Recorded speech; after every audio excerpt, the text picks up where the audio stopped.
Dan yang paling mengagetkan adalah ketika saya pertama kali mencoba membaca Al-Quran. Ya sama seperti Bunda Irena, dan saya yakin pada umumnya semua orang yang tidak tahu, yang belum pernah baca Quran, pasti baca Quran dari belakang kan. Sama saya juga baca pertama kali Quran dari belakang. Dan saya waktu itu belum bisa baca Arab. Saya baca terjemahannya. Yang paling mengagetkan adalah ketika saya membaca Al-Ikhlas. Al-Ikhlas benar-benar jelas. Qul huwallahu ahad, katakanlah bahwa dia adalah Allah yang satu, tidak diperanakan dan tidak memperanakan. Itu ya. Nah, itu jelas-jelas menunjuk kepada kekristenan. Tidak menunjuk ke yang lain. Jelas-jelas kalau buat saya ya, karena saya memahami itu, karena memahami agama itu sebelumnya gitu. Jadi ya saya sekaget-kagetnya. Oh, jadi ini toh yang membuat mereka kenapa sama sekali tidak mau menerima Yesus sebagai Tuhan. Dan nama saya nggak berubah. Nama saya Francisca Monica Pangaribuan. Saya nggak merubah nama karena pengalaman membuktikan bahwa dengan nama itu justru saya bisa jadi trigger saya untuk berdakwah. Karena dengan nama itu kan jelas ya, namanya nama berbau Katolik banget dan Protestan. Saya tadinya HKBP di HKBP Gereja Kristen Protestan. Aktif apa di? Saya dulu guru sekolah minggu. Oh, guru sekolah minggu. Iya. Pernah nggak ngajak-ngajak orang untuk murtad gitu? Murtad sih enggak ya, tapi saya memang begini loh. Jadi di dalam Alkitab itu ada perintah Yesus untuk yang mengatakan bahwa pergilah dan jadikanlah semua bangsa muridku. Jadi ada keinginan buat saya juga untuk waktu saya masih Kristen itu saya pengen bawa saudara-saudara saya yang Muslim untuk menjadi Kristen, karena menurut saya di dalam ajaran Kristen itu ada keselamatan, gitu ya. Jadi kamu nggak usah capek-capek melakukan berbagai hal, kamu cukup percaya saja pada Yesus yang mati di kayu salib dan kamu akan mendapatkan surga. Jadi waktu itu sejak saya mengerti kekristenan, saya tuh pengennya orang-orang semua masuk Kristen gitu, karena saya pikir kasihan kan ya, sayang ya, ditawarin surga kok pada nggak mau. Nah, kemudian waktu saya tingkat 1 di kampus dulu, teman sekamar saya masuk Islam, saya marah gitu, saya kesel karena kenapa sih harus masuk Islam gitu loh. Dari situ saya sebetulnya punya keinginan untuk menyampaikan kebenaran Kristen menurut saya waktu itu. Jadi saya pikir gimana caranya supaya materi yang saya pikirkan itu bisa masuk ke mereka. Saya cari dong permasalahannya apa. Jadi yang saya pikirkan, yang jadi timbul dalam pertanyaan saya waktu itu adalah ada apa sih dengan umat Islam? Kenapa nggak mau terima Yesus sebagai Tuhan dan Juru Selamatnya? Yohanes 14 ayat 6 itu Yesus berkata, akulah jalan dan kebenaran dan hidup. Tidak ada yang sampai kepada Bapa kalau tidak melalui aku. Jadi Yohanes 14 ayat 6 itu berkata, Yesus berkata, akulah jalan dan kebenaran dan hidup. Tidak ada yang sampai kepada Bapa kalau tidak melalui aku. Artinya gini, ketika orang nggak ada yang sampai kepada Allah kalau tidak melalui Yesus. Nah, buat saya dan buat sebagian besar orang Kristen pada umumnya, ini adalah ayat emas. Ini adalah ayat yang menjadi pegangan bahwa Kristen itu benar, gitu loh. Jadi nggak ada yang melalui Yesus, selain melalui Yesus nggak bisa. Kalian nggak akan bisa pernah sampai ke surga, gitu. Nah, ayat ini jadi pegangan saya, jadi ayat emas. Kemudian saya ingin sekali menyampaikan ini kepada sebanyak-banyaknya orang, karena saya pikir harusnya mereka bisa menikmati surga, gitu loh. Asal percaya saja kan. Nah, tapi kan umat Islam kok kayaknya nggak mau sama sekali ya, gitu. Nah, waktu itu saya sekolah di tempat kuliah saya itu, di mana ajaran agama Islam itu cukup keras. Waktu itu teman-teman bahkan baru tingkat 1, baru semester 1, tadinya nggak pakai jilbab, semua di semester 2 tuh udah pakai jilbab panjang gitu loh. Jadi cukup keras muslimnya gitu waktu itu. Nah, saya sebetulnya bertanya-tanya dalam hati gitu, kenapa sih, ada apa sih dengan Islam ini? Kenapa kalian tidak mau terima Yesus sebagai Tuhan dan Juru Selamat? Bertambah lagi dengan teman sekamar saya yang ternyata hijrah juga masuk Islam. Saya marah dan saya kesal waktu itu. Pertanyaan ini terus saya tanyakan pada setiap orang yang ada di kampus waktu itu. Banyaklah teman-teman yang ditanya, atau pendeta atau siapa orang pinter yang dipanggil, pembicara-pembicara yang dipanggil ke kampus, saya tanyain. Nah, jawabannya semua sama, bahwa mereka ada selubung yang menutup pikiran mereka gitu. Jadi kalau mungkin di kita namanya belum dapat hidayah ya. Nah, tapi sebetulnya buat saya jawaban itu nggak bisa saya terima gitu. Menurut saya ayat Yohanes 14 ayat 6 itu sudah sangat jelas gitu, bicara bahwa Yesus berkata, akulah jalan dan kebenaran dan hidup, tidak ada yang sampai kepada Bapa kalau tidak melalui aku. Itu menurut saya itu nggak ada sesuatu yang perlu harus pakai ilmu tertentu kan. Itu pernyataan yang very clear, jelas gitu. Kenapa umat Islam nggak mau? Pasti ada sesuatu gitu. Jadi dalam hati saya tetap pasti ada sesuatu yang membuat mereka tidak mau gitu terima. Nah, tapi pertanyaan ini tidak terjawab bertahun-tahun, sampai akhirnya pertanyaan ini saya simpan. Saya simpan jauh sekali di lubuk hati saya yang terdalam, mungkin di pojok-pojok lah kali yang udah paling dalam gitu ya, karena tidak terjawab. Dan kehidupan berlanjut, saya bekerja, saya menikah, saya punya anak secara Kristen, kami menikah secara Kristen, dan ya sudah. Sampai suatu saat saya di kantor bertemu dengan seseorang yang bisa menjelaskan pada saya, yang bisa menjelaskan sejarah penulisan Alkitab secara lengkap, dan kenapa sampai pemahaman umat Islam itu kan adalah bahwa Isa atau Yesus itu adalah nabi, hanya sampai di situ saja. Tapi kenapa bisa di dalam agama Kristen bisa jadi berubah menjadi Tuhan? Nah, di situ saya memang belajar banyak kurang lebih selama 2 tahun mempelajari itu. Waktu itu diskusinya memang kami bicara soal banyak hal, mulai dari pekerjaan, masalah pekerjaan, kemudian masalah hukum, dan kemudian kita juga ada diskusi soal masalah Freemason ya, mengenai Freemason, mengenai Yahudi dan sebagainya. Waktu itu dia cerita bahwa dia adalah orang yang mulai mempelajari perbandingan agama setelah masalah bom Bali. Dia adalah Muslim, tapi dia Muslim dari lahir maksud saya, tapi dia mempelajari itu karena masalah bom Bali waktu itu. Sehingga akhirnya bicara soal Israel, bicara soal sejarah panjang Israel, dan yang mau tidak mau berakhir pada bicara soal Yesus yang akan datang, yang akan menjadi juru selamat di akhir zaman gitu. Waktu itu saya tanya sama dia, kamu kan Muslim dari lahir? Iya, Muslim dari lahir. Kenapa kamu percaya bahwa Isa akan datang kedua kali untuk menjadi juru selamat? Iya, saya percaya. Tunggu sebentar, kamu kan Muslim ya, kenapa kamu nggak, kalau gitu kamu kenapa nggak terima kalau Isa tuh adalah Tuhan? Hanya Tuhan loh yang bisa jadi juru selamat, saya bilang gitu kan.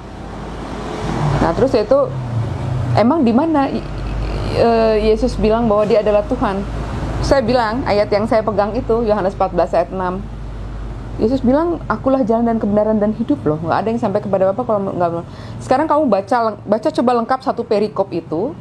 Apakah di situ Yesus sedang bicara bahwa dia adalah Tuhan? Itu saya baca lagi. Saya pelajari lagi betul. Dan ternyata saya akhirnya mengerti bahwa yang dia maksud di situ Yesus tidak sedang bicara bahwa dia adalah Tuhan. Dia sedang berbicara bahwa ketika kamu mau ibadah kamu itu sampai kepada Bapa, ibadahlah seperti saya, sebagaimana Yesus. Yesus itu bilang, akulah jalan dan kebenaran dan hidup. Jadi sebagaimana aku beribadah kepada Allah, begitulah kamu beribadah kepada Allah. Maka ibadah kamu akan sampai kepada Allah. Karena bicara soal ibadah itu kan bicara sampai kepada surga, kepada Allah, itu bukan berarti seperti berjalan fisik ya, bicara jalan fisik gitu, bahwa seperti kamu lihat peta gitu, bukan seperti itu. Biar bagaimanapun juga bicara soal surga itu bicara soal ibadah. Jadi sebagaimana aku beribadah, demikian pula kamu harus beribadah kepada Allah. Dan sebenarnya akhirnya ya akhirnya saya mempelajari kembali ya Alkitab itu. Saya membaca lagi, benar juga yang dia bilang benar. Tapi saya belum yakin langsung di situ. Saya belajar 2 tahun untuk hal itu. Akhirnya saya baca lagi semuanya, satu persatu saya pelajari lagi. Saya seperti baru terbuka gitu loh. Jadi kayaknya selama ini kalau kita ngelihat gambar gajah tuh dua dimensi, sekarang saya melihatnya jadi 4 dimensi. Saya muter. Saya tahu bahwa gajah itu gendut. Dia nggak hanya besar, tapi dia gendut juga. Dia punya 2 kuping, bukan hanya sebelah kupingnya gitu. Jadi artinya saya bisa mempelajari, saya bisa melihat, mengerti isi Alkitab itu secara keseluruhan. Dia bilang kamu harus baca Alkitab itu secara keseluruhan, jangan sepotong-sepotong. Ketika kamu membacanya sepotong-sepotong, yaitu pemahaman kamu seperti itu. Nah begitu juga akhirnya saya mempelajari itu kembali ya Mas. Ada sekitar 2 tahun. Saya baca ulang lagi. Dan saya benar-benar puas karena apa? Saya terjawab, pertanyaan saya kan bukan hanya cuman masalah itu aja sebetulnya. Jadi ketika saya sebelum-sebelumnya saya sudah membaca Alkitab itu bicara soal sejarah sebetulnya. Buku Perjanjian Lama bicara soal sejarah panjang bangsa Israel. Di situ sebetulnya ada beberapa pertanyaan saya, kenapa sepertinya Allah sayang banget sama bangsa Israel tapi enggak sama yang lain gitu. Bangsa lain selain bangsa Israel seperti bukan manusia gitu loh. Nah, itu semua pertanyaan itu akhirnya terjawab. Akhirnya terjawab satu persatu. Bagaimana Alkitab itu ditulis, bagaimana bisa ada perubahan dari bahasa Ibrani ke bahasa Yunani, sementara Yesus sendiri bicara pakai bahasa Aramaik, ya kan, bahasa Ibrani. Tapi kemudian kenapa kitab tertua yang ditemukan itu berbahasa Yunani? Gitu, Codex Sinaiticus, Codex Vaticanus itu kan kitab yang tertua yang ditemukan itu adalah dalam bahasa Yunani. Kenapa bahasa itu gitu? Kenapa bisa seperti itu? Nah, ini sejarah panjang yang harus kita pelajari sebetulnya kalau mau mengerti kenapa, bagaimana sehingga akhirnya pemahaman pun bisa sampai berubah. Sampai hari ini kita bisa melihat bahwa orang Kristen merayakan Natal sedemikian rupa ya, sedemikian megah dan mewahnya. Sementara Yesus sendiri nggak pernah loh ngajarin, nggak pernah nyuruh loh, nggak pernah menyuruh merayakan ulang tahun, tidak pernah menyuruh merayakan, apalagi merayakan hari kelahiran dia. Itu nggak pernah. Yang ada perintah tuh ingatlah akan aku, kemudian masalah perintah tuh yang ada Yesus katakan ingatlah akan aku, kemudian untuk perjamuan kudus. Itu yang ada, yang diperintahkan di Alkitab. Tapi kalau perayaan Natal nggak pernah ada. Dan yang makin meyakinkan saya waktu itu untuk hijrah adalah di akhir tahun kedua itu, tahun Desember 2014, saya mengantar anak-anak merayakan Natal di sekolah minggu mereka. Di situ saya membaca di mading gereja, waktu itu di gereja saya ditulis sejarah perayaan Natal. Dan memang di situ disebutkan bahwa sejarah perayaan Natal sebetulnya adalah sinkretisme ya, perayaan gimana caranya pada zaman dulu orang Romawi pingin supaya ajaran agama Kristen masuk, tapi di situ ada budaya yang merayakan kelahiran Dewa Matahari. Nah ini dipadukan gimana caranya supaya Yesus yang jadinya dirayakan, tapi tetap merayakan hari kelahiran Dewa Matahari, yang sebenarnya artinya dari situ kita sebetulnya bisa menyimpulkan bahwa perayaan Natal itu sebetulnya ya perayaan hari kelahiran anak Dewa Matahari jadinya sebetulnya. Cuma memang di mading itu ada ininya, ada disclaimer-nya di bagian bawah, dia bilang tapi kita mengimani bahwa hari perayaan Natal ini itu adalah kelahiran Yesus Kristus. Tapi buat saya itu adalah pengakuan gereja bahwa ya memang perayaan Natal tidak pernah diajarkan di Alkitab. Gitu, tidak pernah diajarkan di Alkitab, dan itu semakin meyakinkan saya bahwa apa yang diajarkan di gereja banyak yang tidak sesuai dengan apa yang diperintahkan oleh Yesus di dalam Alkitab, gitu loh. Contoh lain yang mudah adalah Yesus tidak pernah mengajarkan kita berdoa untuk berlipat tangan. Yesus tidak pernah mengajarkan kita untuk berdoa doa Bapa kami pun Yesus katakan doa Bapa kami kok, gitu kan, nggak melalui apa namanya, tidak dalam namanya atau berdoalah kepadaku. Yesus nggak pernah bilang berdoalah kepadaku, gitu. Jadi banyak hal-hal yang akhirnya saya pahami gitu ya. Dan di situ saya menyadari bahwa saya bisa saja duduk di gereja ini dengan tenang. Waktu itu ya pasti ada pergumulan ya, namanya orang mau masuk sudah beralih gitu pemikirannya, pemahaman sudah beralih. Saya berpikir saya bisa aja duduk di sini di gereja dengan tenang, pura-pura diem, nggak usah ikut nyanyi, nggak beriman. Yang penting semua senang, semua tenang. Tapi saya lihat ketiga anak saya. Suatu saat anak saya ini makin besar dan dia akan bertanya pada saya tentang pemahaman-pemahaman kekristenan. Saya harus jawab apa? Itu yang membuat saya makin yakin bahwa saya nggak bisa begini terus. Bahwa saya harus menyatakan iman saya gitu. Jadi udah saya makin yakin bahwa saya harus melangkah ketika saya menyadari bahwa ternyata Yesus bukan Tuhan. Yesus sepenuhnya manusia sepenuhnya. Dia memang utusan Allah, memang utusan Allah dia memang. Jadi ya karena dia utusan Allah ya sudah, untuk apa gitu? Untuk apa saya menyembah? Itu saya sedih sekali waktu bulan Januari, Februari. Saya pikir ya Allah, saya nyembah siapa ya? Saya nyembah apa ya selama ini gitu. Waktu itu umur saya hampir 40 tahun ya. Saya pikir hampir selama 40 tahun saya menyembah apa ya gitu. Nah kemudian pada suatu hari saya udah gak kuat lagi. Waktu itu kami berdiskusi dengan teman saya itu, saya berdiskusi tentang puji-pujian kepada Allah. Itu seperti apa sih sebenarnya di Alkitab gitu, bahwa di Alkitab itu nggak ada disuruh memuji menyembah Yesus gitu, nggak ada. Nah puji-pujian yang sebenarnya itu seperti apa gitu. Sudah makin bikin sedih gitu loh, sedih saya, ya Allah saya selama ini nyembah apa ya gitu. Sampai akhirnya waktu itu saya kondisinya kerja di KPP di Sunter. Saya naik motor tiap hari sampai ke Cawang, dari Cawang naik kereta, dari kereta naik motor lagi ke rumah. Itu di motor saya udah nggak tahan lagi, saya bilang, ya Allah, saya hijrah di situ. Jadi saya mengucapkan kalimat syahadat, 2 kalimat syahadat saya pertama kali itu sebetulnya di motor justru. Dalam keadaan menangis gitu, karena saya menyadari bahwa saya selama ini menyembah apa ya gitu.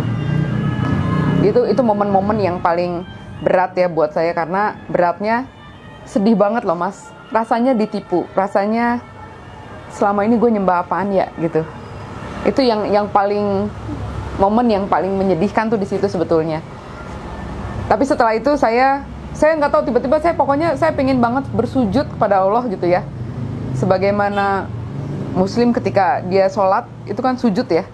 Saya benar-benar pengen banget saya sujud. Saya ya Allah, saya pengen sujud padamu, hanya padamu gitu. Jadi nggak mau sama yang lain, nggak mau sama yang lain gitu. Jadi titik ya keyakinan itu adanya di situ. Ketika menemukan bahwa Yesus sebenarnya bukanlah Tuhan, bahwa Yesus memang menyuruh kita untuk beribadah sebagaimana Dia beribadah kepada Allah. Nah, jadi bagaimana Dia beribadah di Alkitab juga banyak kok, banyak contohnya. Mungkin pertanyaan selanjutnya, kenapa harus Islam gitu ya? Kenapa jadi Islam gitu? Kenapa? Nah, ternyata setelah saya hijrah, setelah saya hampir di belakang-belakang itu, saya baru mengetahui bahwa hanya agama Islam yang menyembah Allah satu-satunya Tuhan.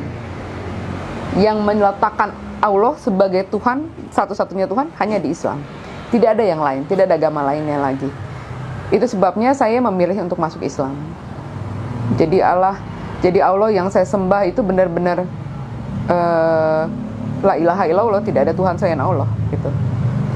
Dan yang paling mengagetkan adalah ketika saya pertama kali mencoba membaca Al-Quran. Ya sama seperti Bunda Irena, dan saya yakin pada umumnya semua orang yang tidak tahu, yang belum pernah baca Quran, pasti baca Quran dari belakang kan. Sama saya juga baca pertama kali Quran dari belakang.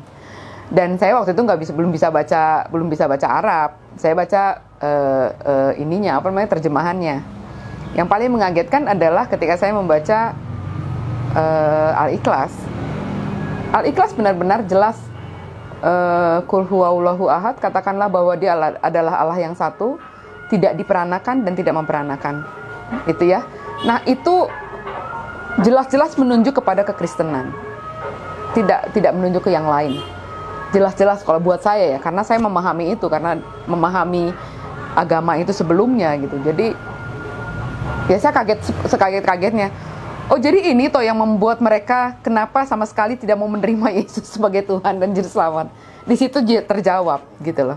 Di situ terjawab pertanyaan saya, kenapa saudara-saudara saya yang Muslim selama ini benar-benar keras, benar-benar tidak mau bicara soal itu, tidak mau menerima bahwa Yesus adalah Tuhan. Makin kesini, makin belakangan saya sering baca sunnah bahwa hari malam Jumat itu kita baca Al-Kahfi ya. Nah, ketika saya membaca Al-Kahfi pun saya kaget juga. Al-Kahfi itu adalah surat yang di tengah-tengah ya, surat ke-18. Tapi dia kalau kita buka begini, dia tuh ada di tengah-tengah gitu. Artinya dari awal ke tengah sampai ke belakang. Di Al-Kahfi kan justru dibilangkan mereka sama sekali tidak memahami hal itu gitu. Ketika mereka mengatakan bahwa Yesus adalah Isa itu adalah Tuhan, mereka tidak mengerti akan hal itu gitu. Janganlah kamu mengatakan hal itu gitu ya. Jadi buat saya akhirnya mengerti kenapa umat Islam sama sekali tidak mau menerima Yesus sebagai Tuhan dan Juru Selamat gitu loh. Sebagai Tuhannya ini yang bahaya itu di situ. Kenapa nggak mau terima sebagai Tuhannya? Karena jelas-jelas memang perintahnya Allah ya memang mengatakan, bersaksi bahwa Yesus bukan Tuhan, bahwa Yesus adalah utusannya gitu loh. Dan itu clear, very clear gitu. Jadi setelah saya memahami hal itu ya sudah, saya makin yakin untuk tetap melangkah di dalam agama Islam gitu. Pengalaman sulit ketika sudah masuk Islam ya seperti biasa, secara pada umumnya setiap keluarga kan kaget ya. Pasti kaget kok tiba-tiba kamu masuk Islam. Sementara sebetulnya harusnya sih kalau menurut saya mereka nggak usah kaget harusnya, karena saya pernah ketahuan baca beberapa buku yang waktu itu ibu saya sampai bilang, kamu ngapain baca buku begituan, nanti kamu pusing sendiri gitu. Jadi jangan baca buku-buku yang tentang Islam atau tentang Freemason, tentang Yahudi apa segala macam, kamu pusing sendiri nanti katanya gitu. Oh iya, tapi saya udah keburu tanggung kan waktu itu. Jadi saya ya akhirnya diam-diam saya tahu kalau saya terusin dan keluarga tahu, terutama suami waktu itu tahu, dia berapa kali juga nanya, emang kamu ngerti gitu. Jadi saya justru kesel ya digituin ya. Ya justru saya pengen tahu gitu. Saya udah setengah tahu gitu kan ya. Kita kan penasaran ya. Nah, saat yang terberat ketika mereka tiba-tiba tahu, ya panik, marah biasa ya. Wajar lah, wajar. Keluarga marah dan ya saya di sidang di tengah keluarga semua. Terus mereka nangis gitu ya, seolah-olah saya mati. Seolah-olah, ya memang buat mereka ya itu mati ya. Karena saya akhirnya memilih jalan yang lain kan. Ya mereka nangis gitu kan. Melihat mereka nangis tuh saya, ya biar gimana juga kita ngelihat keluarga kita nangis kan kita juga sedih ya. Karena di sini justru sedihnya gini. Sebetulnya ketika saya hijrah itu saya nggak takut dengan keluarga saya. Saya tuh punya keyakinan bahwa suatu saat nanti saya akan jelasin semuanya. Kalau mereka mendapatkan penjelasan yang sama dengan saya yakin mereka juga pasti mau masuk Islam. Gitu loh. Jadi saya begitu yakinnya. Tetapi yang mengagetkan adalah ketika mereka tahu, mereka langsung sibuk nutupin ke suami saya waktu itu, jangan dengerin dia, jangan dengerin dia. Jadi mendengar penjelasan pun tidak mau. Itu yang bikin sedih dan kaget saya, terberat saya itu di situ. Mereka mendengar penjelasan pun tidak mau. Jadi gimana mau masuk ilmunya, gimana mau ngerti kalau dengar penjelasan aja nggak mau. Kan gitu kan. Nah itu yang terberat. Yang terberat ya waktu pertama kali pakai jilbab, terus ketemu sama keluarga diusir, itu biasalah. biasa diusir, kemudian disuruh pergi sendirian, dipisahin sama anak.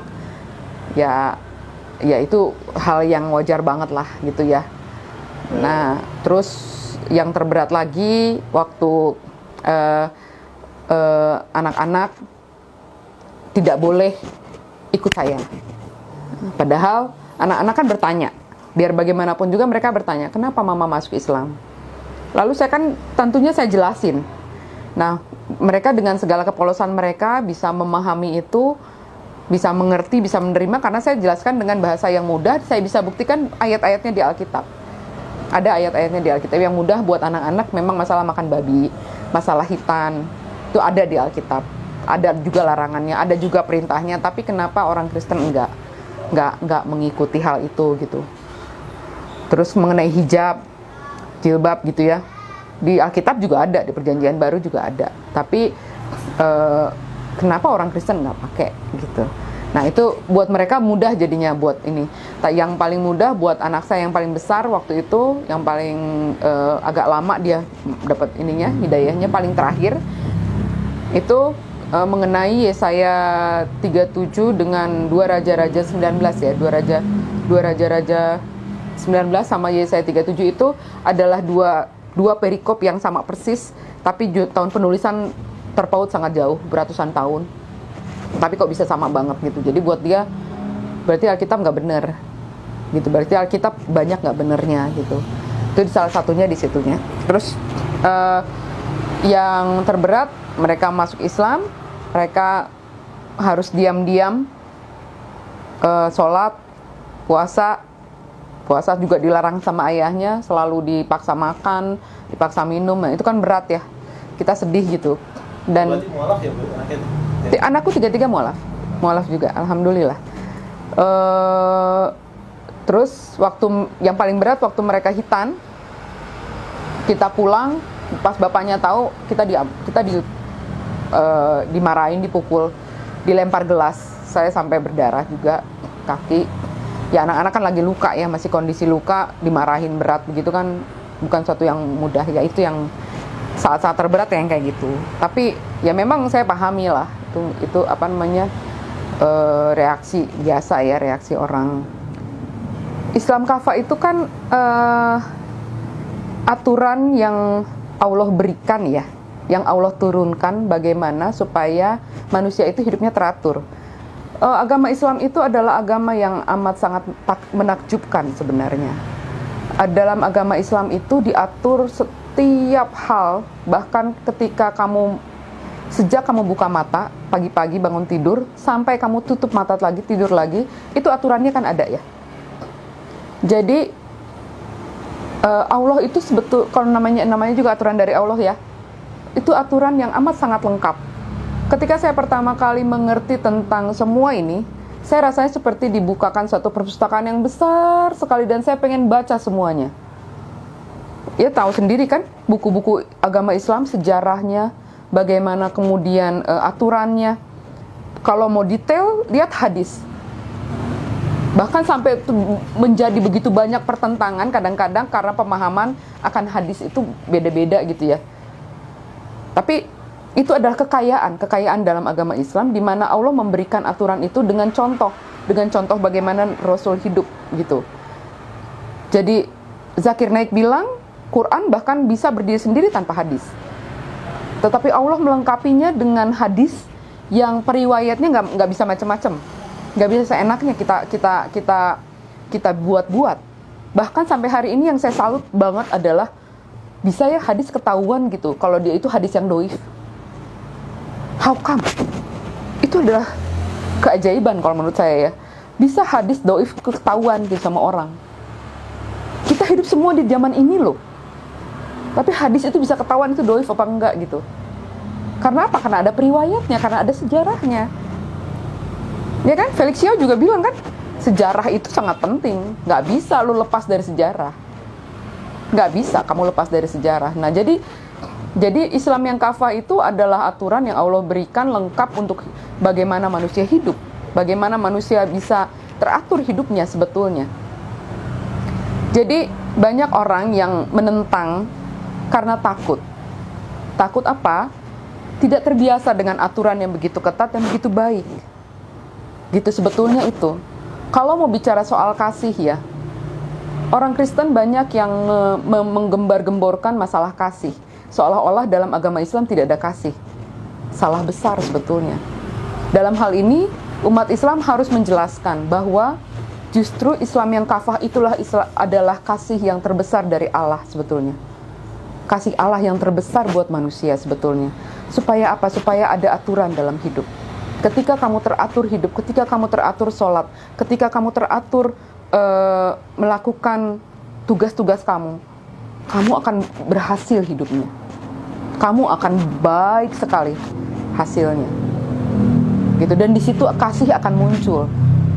Bahasanya cuma beda, mungkin beda bahasanya aja. Seperti dalam Islam, dalam mungkin bahasa yang dipakai di Kristen lebih familiar aja, lebih familiar gitu, seolah-olah ya penyaduran bahasanya mungkin yang kurang bisa belum dijelaskan gitu loh. Tapi sebenarnya Islam kafah itu adalah Islam yang benar-benar penuh dengan aturan yang membuat kita teratur sehingga semuanya akan berjalan dengan baik gitu. Jadi sebetulnya Indonesia sangat rugi sebetulnya ketika menolak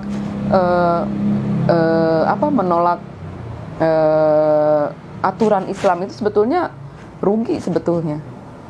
Karena apa? Karena sebetulnya secara hukum sebetulnya menyadur semuanya dari aturan Islam kok.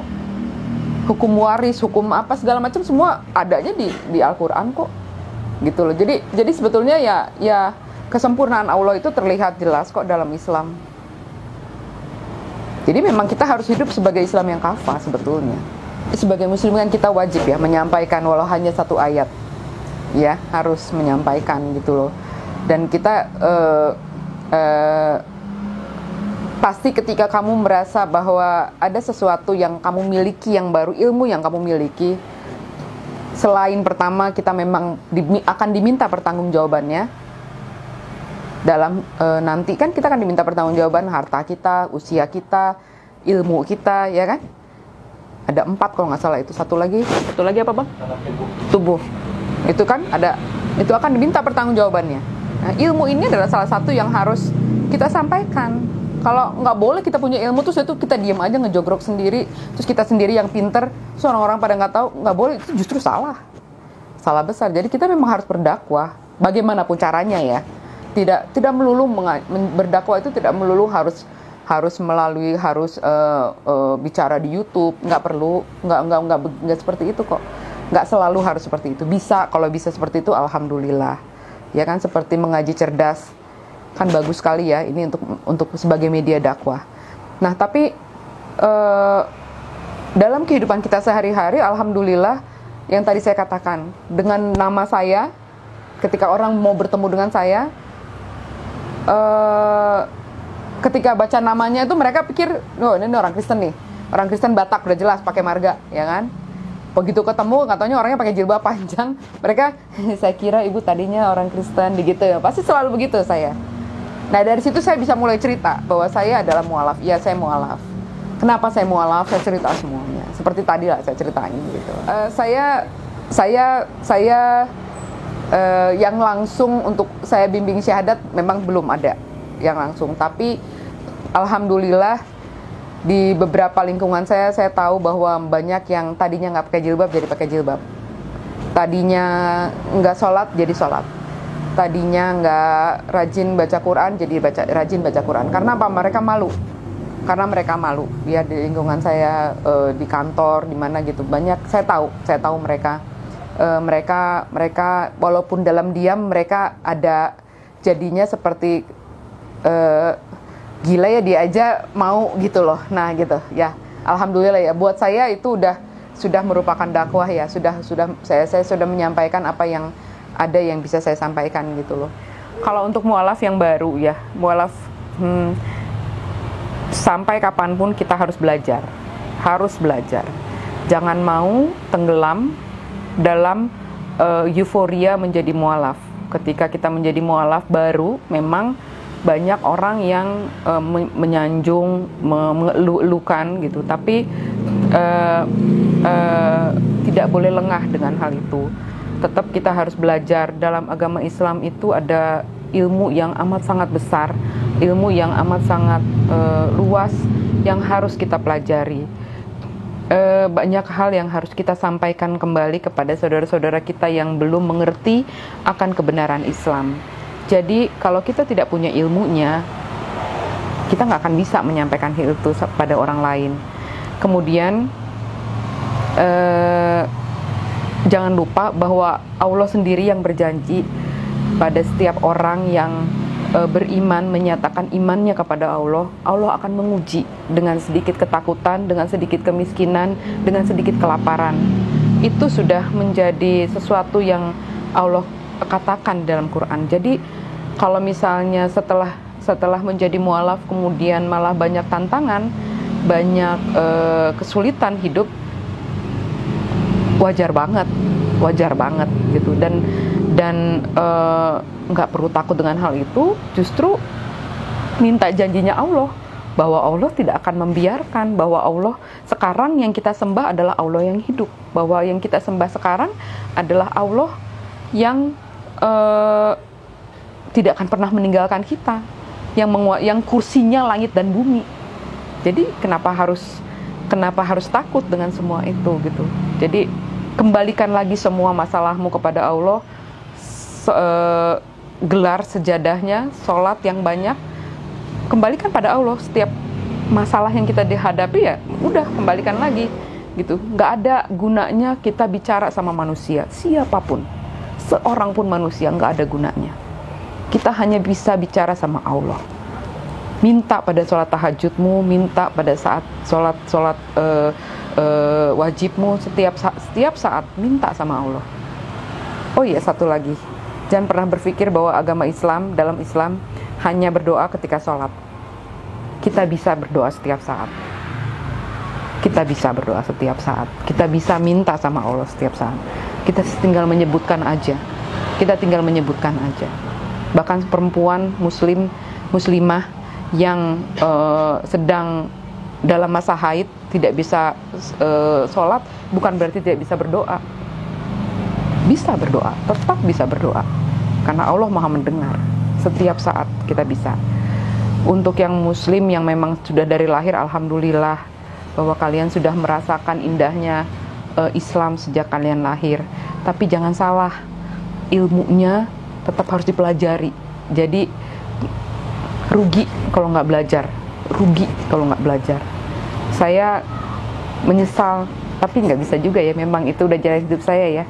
Saya baru umur 40 tahun, saya baru bisa membaca dan mempelajari betapa indahnya Islam. Tapi untuk saudara-saudara saya semua yang memang muslim sejak lahir, kalau memang sekarang belum bisa baca Quran, harus bisa. Kalau belum tahu sejarahnya, sejarah indahnya, dari sekarang coba ayo pelajari. Supaya kita bisa bicara yang benar, bisa menyampaikan yang benar. Kita bisa tahu bahwa Islam itu dituduh, difitnah dengan sedemikian rupa. Islam tidak pernah mengajarkan terorisme. Islam tidak pernah mengajarkan pembunuhan. Islam tidak pernah mengajarkan menyakiti saudaranya. Tidak pernah. Assalamualaikum warahmatullahi wabarakatuh.